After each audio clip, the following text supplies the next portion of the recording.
오늘 우리가 함께 읽은 시편 60편 1절로 4절을 읽었는데요. 그런데 이 시편에는 부제가 붙어 있습니다. 우리 부제는 읽지 않았는데 시편 60편 거기 부제 우리 한 목소리로 같이 읽습니다. 시작.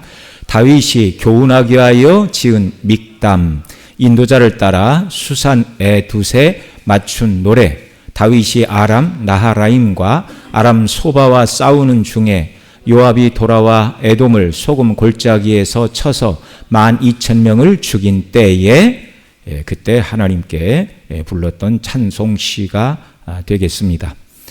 우리 성경에는 이제 부제 1절이 이렇게 구분되어 있지만 히브리어 성경에는 이제 한 줄로 딱 연결이 되어 있습니다. 그러니까 부제도 하나님의 말씀에 포함이 되는 것이죠. 그러니까 다윗이 아람 나하라임과 아람 소바와 싸우는 중에 요압이 돌아와 에돔을 소금 골짜기에 쳐서 12,000명을 죽인 그때에 하나님이여 주께서 우리를 버리셨고 흩으셨고 분노하셨사오나 지금은 우리를 회복시키소서 이렇게 찬송했다는 말입니다. 다윗이 이 시를 쓰던 시대적 배경은 이스라엘의 초대 왕 사울의 죽음으로 거슬러 올라갑니다. 사울 왕이 블레셋과의 전투, 길보아 산 전투에서 그의 아들 요나단과 함께 전사하였습니다. 그리고 모든 사람들이 하나님께서 사무엘을 통하여 다윗에게 사울 다음에 기름을 부은 줄을 누구나 알고 있었어요. 그런데 사울 왕이 죽은 다음에 다윗에게로 이스라엘 전체 왕위가 이제 이양된 것이 아니라 사울의 군대 장관이었던 아브넬이 사울의 아들 중에 하나인 이스보셋을 왕으로 삼아 7년간 나라를 통치하였고 오직 유다 지파만 다윗을 왕으로 삼아 7년간 이렇게 나라가 나뉘어 있었죠. 그리고 7년이 지난 다음에 아브넬이 이런저런 일로 다윗에게 통일을 제안하였고 그 아브넬은 또 이제 요압에 의하여 또 죽게 되죠. 그리고 이 아브넬이 죽었다는 소식을 듣고 난 다음에 이스보셋의 신하였던 부에롯 사람 림몬의 아들 바나와 레갑에 의하여 이 이스보셋이 죽고 이들이 이스보셋의 머리를 들고 다윗에게 갑니다. 상을 받을 줄 알고. 그런데 다윗은 자기 주인을 죽인 그들을 상을 주기는커녕 그들을 처형하는 그런 일이 있었습니다.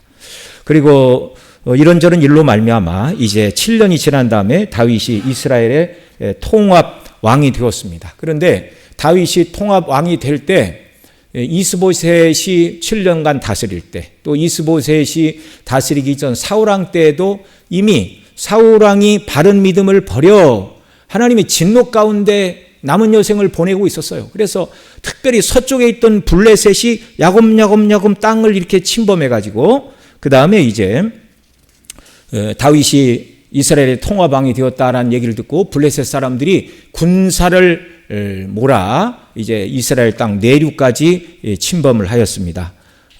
이 부분도 우리가 다 살펴본 바 있는데요. 사무엘서에 보면 그들이 이 블레셋 사람들이 군사를 몰아 르바임 골짜기까지 쳐들어왔는데 르바임 골짜기는 예루살렘에서 남서쪽 직선거리로 3km 정도밖에 되지 않는 곳. 예루살렘에서 조금만 더 가면 요단강이에요. 그러니까 하나님께서 주신 원래 모세 시대 말씀하신 경계가 있잖아요. 동쪽으로는 요단강. 그런데 이제 실제적으로는 요단 동편에 있던 그 넓은 땅 시온왕, 바산왕, 옥의 땅을 이제 루벤 그 다음에 므낫세 반지파, 갓지파가 받았습니다. 실제적으로는 더 늘어났지만 원래 하나님 주시겠다 하는 가나안 땅의 경계는 동쪽으로는 요단강, 서쪽으로는 대해, 그 지중해, 그리고 남쪽으로는 애굽 시내, 그리고 북쪽으로는 하맛 어기까지. 여러분 들어서 알고 계시죠? 그런데 사울 왕 때는 이 위아래는 물론이거니와 서쪽에 있던 블레셋이 야곱야곱 먹어 들어오던 그런 때였어요. 그래서 다윗이 왕이 되었다는 얘기를 듣고 블레셋이 예루살렘 남서쪽 3km 근방인 정말 르바임 골짜기까지 군사가 쳐들어오는 그런 일이 있었습니다. 그곳에서 이제 다윗이 하나님께 기도했더니 뽕나무에 발걸음이 들리거든 뒤로 가서 공격하라. 한 2, 3년 된 것 같으네요. 이 부분 강론한 지 이제 들으신 기억이 나실 겁니다. 그리고 한 번 더 기다렸더니 하나님께서 그때 다윗에게 명령을 하셔서 대적을 크게 물리치고 그러니까 이제 에돔 사람 12,000명을 죽였 이때는 서쪽의 블레셋을 물리치고 그 다음에 우리 부제 달려 있는 대로 북쪽에 있는 여러 나라들 여기 부제에 기록된 아람의 나라들은 이제 북쪽에 있는 것입니다. 아람 나하라임과 아람 소바와 싸우는 중에 이게 다 북쪽, 아람은 북쪽에 있었잖아요. 그 다음에 요압이 돌아와 에돔을 소금 골짜기에서 쳐서 일으킨 에돔은 유다 지파 남쪽에 있는 땅입니다. 그러니까 동서남북으로 지금 땅을 확장하고 있던 그때 부르는 노래였어요. 그러니까 서쪽의 블레셋을 제압을 하고 북쪽의 아람 또 남쪽의 에돔을 점점 이겨가고 있는 그때에 부르고 있는 찬송이었다 그런 말입니다. 자, 그런데 하나님께서 오늘도 나에게 큰 승리를 주시니 감사합니다. 그렇게 말하지 않아요. 1절 오늘 본문 1절 같이 한번 다 같이 읽습니다. 시작. 하나님이여 주께서 우리를 버려 흩으셨고 분노하셨사오나 지금은 우리를 회복시키소서. 아멘. 예. 통합왕이 되어 블레셋을 서쪽으로 몰아내고 북쪽의 아람 왕들과 싸워 승리를 거두고 남쪽의 에돔과 전투에서도 승리를 거두고 드리는 찬송인데 하나님 오늘도 나에게 승리를 주시니 감사합니다. 그렇게 말하지 않고 하나님이여 주께서 우리를 버려 흩으셨고 분노하셨사오나 지금은 우리를 회복시키소서 이렇게 기도하고 있습니다. 영토를 점점 넓혀가고 있지만 그러나 다윗은 아직 기뻐할 때가 아닌 것을 알았어요.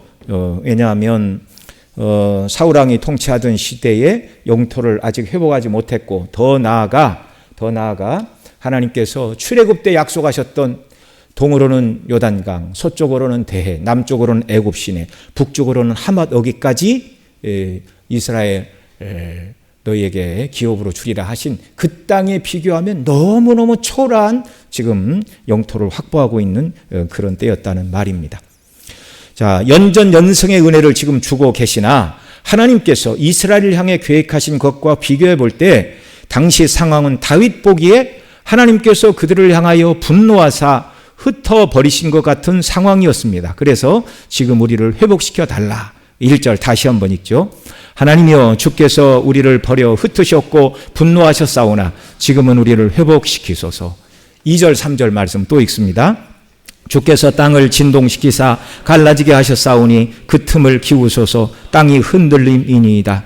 주께서 주의 백성에게 어려움을 보이시고 비틀게 거리게 하는 포도주를 우리에게 마시게 하셨나이다. 아멘. 자, 주께서 땅을 진동시키시사 갈라지게 하셨사오니 지진이 일어나 땅이 갈라졌어요. 갈라진 땅이 점점 무너지고 있어요. 그래서 다윗은 뭐라고 그래요? 무너진 지진으로 인하여 갈라진 이 틈을 어떻게 해달라고요? 기워주소서. 이 틈을 기우소서. 땅이 흔들립니다. 여러분, 하나님께서 왜 지금 다윗이 이렇게 시적으로 표현하고 있지만 북쪽, 남쪽, 서쪽에 대적들이 침략을 해가지고 이렇게 나라를 쪼개가지고 백성들이 고통을 당하고 이것이 지금 지진이 일어나 땅이 쪼개지고 틈이 벌어지고 진동이 일어나 백성들이 고통을 당하는 것으로 묘사를 하고 있어요. 왜 하나님이 이런 어려움을 그 백성들에게 허락하신 것이죠? 사울 왕의 죄악 그리고 그 죄악을 따라가던 백성들의 악함 이 죄에 대한 징계가 이런 모습으로 나타나고 있었습니다. 그리고 3절 주께서 주의 백성에게 어려움을 보이시고 비틀게 하리는 포도주를 우리에게 마시게 하셨나이다. 포도주도 두 가지 의미가 있죠. 우리의 마음을 기쁘게 하는 포도주, 평강의 때에 주시는 은혜를 말합니다. 그런데 여기서는 뭐라고 그래요? 주의 백성에게 어려움을 보이시고 비틀거리게 하는 포도주. 이사야서에도 이런 표현이 많이 나오겠지만 하나님의 진노의 포도주, 비틀거림치게 하는 포도주. 이건 하나님의 진노의 표현입니다. 그 백성들의 죄와 악에 대하여 하나님께서 진노를 내리심으로 말미암아 마치 포도주를 먹고 방향을 잃고 쓰러지는 것과 같은 이런 모습으로 시편 기자가 설명을 하고 있습니다.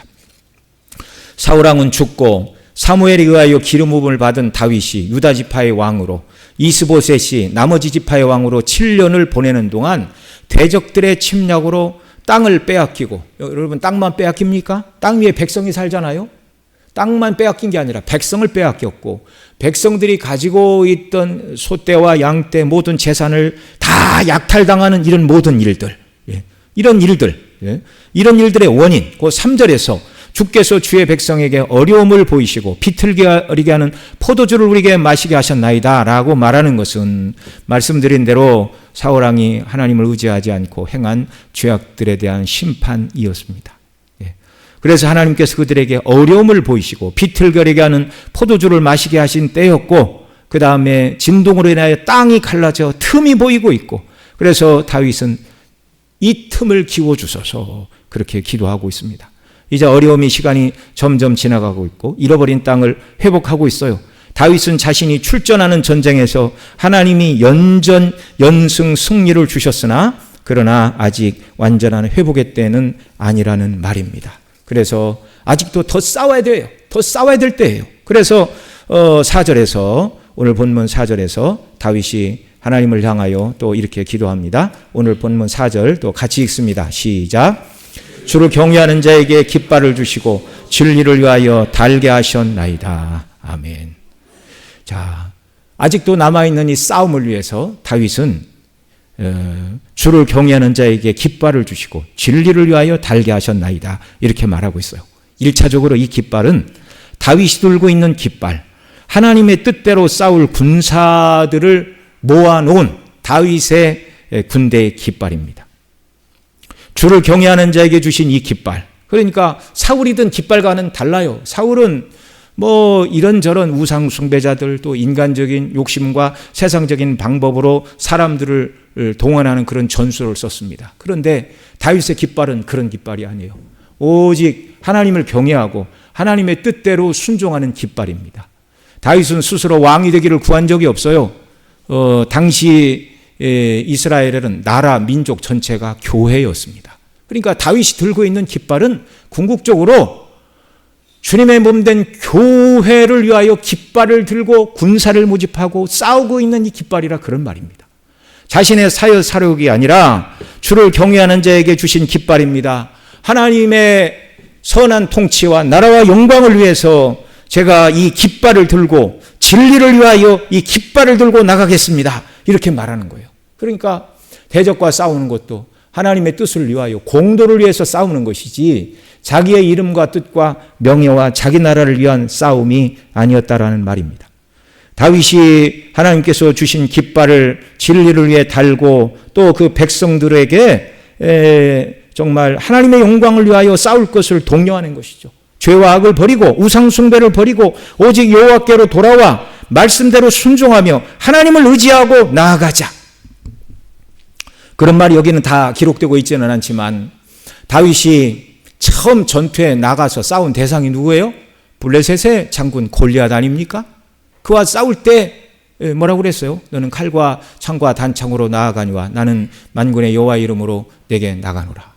하나님의 영광을 위하여 나가서 싸운 다윗이 똑같은 마음을 가지고 하나님 앞에 기도하며 군사들에게 이 마음을 불어넣고 있어요. 사적인 싸움을 싸우는 것이 아니라 하나님을 경외하는 자로서 하나님이 주신 영광스러운 깃발을 들고 구원의 깃발, 복음의 깃발을 들고 진리를 위하여 달고 나가서 싸우는 것이다. 그러니까 이 다윗의 통치 아래서 군사로 부름을 받은 사람들의 자부심이 얼마나 컸을까요? 단순한 왕이요 단순한 장군이 아니라 어떻게 보면 다윗은 그 군사들의 목회자였습니다. 영적인 아버지였습니다. 하나님의 영광을 위하여 나가서 싸웁시다. 이 주를 경외하는 자에게 깃발을 주시고 진리를 위하여 달게 하셨나이다. 이 말씀을 가지고 로이 존즈 목사님은 은혜를 받고서 진리의 깃발사를 세우고 그 다음에 그 영국에서 진리의 깃발사에서 우리가 받아보는 진리의 깃발이라는 책을 이렇게 늘 출판을 하셨어요. 그러니까 다윗은 군사들을 대동하고 진리를 위하여 깃발을 들고 하나님의 나라를 위하여 외적인 싸움을 싸웠다면, 그러나 물론 정신은 하나님의 경외하고 하나님의 뜻을 순종하기 위한 영적인 싸움이었죠. 오늘 이 시대에 저와 여러분도 진리를 위해 깃발을 들고 정말 선한 싸움을 싸워야 하는 자들이 되어야 하겠습니다.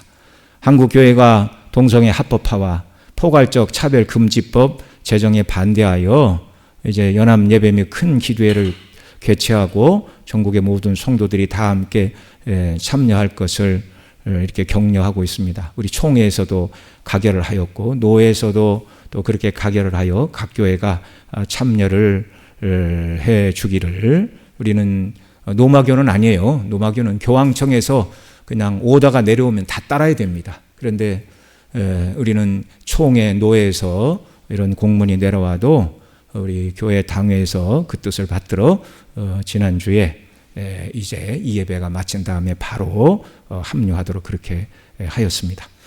여러분, 이 시대가 악한 것, 그리스도인이 많이 있지만 이 시대가 이토록 악한 것은 그리스도인들이 먼저 빛과 소금의 역할을 온전히 감당하지 못했기 때문이다. 우리의 모든 연약과 허물을 바라보고 1차적으로는 회개해야 할 줄로 압니다. 그리고 앞으로 우리 후세대들, 나이 먹은 기성세대들은 이런 법이 하루아침에 제정되고 하루아침에 어려움을 당하지는 않겠죠. 궁극적으로는 이런 법이 제정되지 않고 우리 후세대들이 신앙생활하는데 어려움이 없이 정말 자유롭게 하나님을 섬기고 주님 오실 때까지 한국교회가 정말 복음을 증거하는 선교 대국으로 하나님께서 한국교회를 사용해 주시기를 원합니다. 우리 이 시간 이 말씀 붙들고 통성으로 함께 기도하고, 하나님, 전국교회가 하나님의 거룩하신 뜻이 무엇인가, 세상에 동성애가 죄악이고 포괄적 금지법 같은 것을 만들어 예수 그리스도만 구원이다 말하는 것이 차별이다 말하는 그런 악법이 제정되지 않도록 도와주시고, 우리가 주의 뜻대로 살지 못한 죄와 악함을 용서해 주시기를 원합니다. 우리 후세대들이 영적인 척박한 환경 속에 처하지 않도록 긍휼을 베풀어 주시고 은혜를 주시고, 오늘 우리가 참가하는 이 행사를 안전하게 지켜주셔서 다치는 사람이나 불상사가 조금 더 일어나지 않도록, 우리 이제 예배를 다 드리고 가요. 그러니까 가서 우리가 집회 장소 가서 만날 환경을 전혀 예측을 할 수가 없습니다. 조금 나왔으면 우리가 본부까지 갈 수 있을 것이고, 그렇지 않으면 주변에서 이렇게 모니터를 보고 함께 참여하게 될 것인데, 하나님의 뜻을 섬기고 또 내가 이것을 섬기는 마음으로 참여를 한다라는 좋은 마음으로 또 가서 우리가 좀 도와줄 사람은 도와주고 질서를 잘 지키고 주의 이름을 높이는 이런 복된 행사를 잘 감당할 수 있도록 은혜 주시기를 위해서 우리 통성으로 함께 기도드리겠습니다. 다 같이 기도하시겠습니다. 사랑하시는 아버지 하나님, 고맙고 감사합니다. 동성애 반대와 포괄적 차별금지법 제정을 반대하기 위하여 한국교회가 연합 예배를 드리고 큰 기도회를 개최하였습니다. 이 일에 저희들이 참여하기를 원하여 이제 출발하려고 합니다.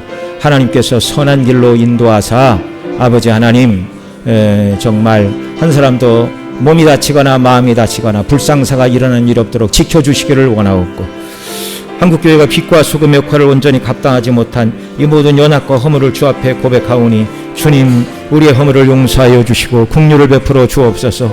우리 후세대들이 영적으로 황량한 곳에서 신앙생활을 하며 어려움 당하지 않도록 주님 긍휼을 베풀어 주시고, 세상을 향하여 하나님의 진리가 무엇인지 진리의 깃발을 높이 들고 나아가는 한국교회가 되도록 은혜를 베풀어 주시고, 악법이 제정되지 않도록 목소리를 내는 한국교회가 되도록 또한 은혜로 주장하여 주시옵소서.